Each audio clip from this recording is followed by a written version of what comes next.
এই বাংলাদেশের মাটিতে আমরা কোনো অপান্তেও কিছু নয় যে আমাদেরকে যা ইচ্ছা টেক দিয়ে যেভাবে ইচ্ছা জুলুম করে আপনারা পার পেয়ে যাবেন।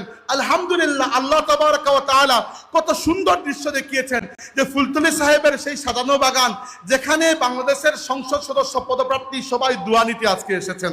আল্লাহ তাবারাক ওয়া তাআলা তার বান্দাকে এত মকবুল করেছেন যে তারা জানেন আল্লাহর এই ওলির দোয়া ব্যতীত, আল্লাহর ওলির মুরিদিন মুহিব্বিনের দোয়া ব্যতীত সামনে এগিয়ে যাওয়া কঠিন হয়ে যাবে। আপনারা অলরেডি জিতে গেছেন, এই মাস্তাক অলরেডি জিতে গেছে। যখন আমরা শপথ করেছি আমরা আমাদের মুর্শিদের পথ ছাড়বো না, ইনশাআল্লাহ আল্লাহ রাব্বুল আলামিন আমাদেরকে ভবিষ্যতেও বিজয়ী করবেন।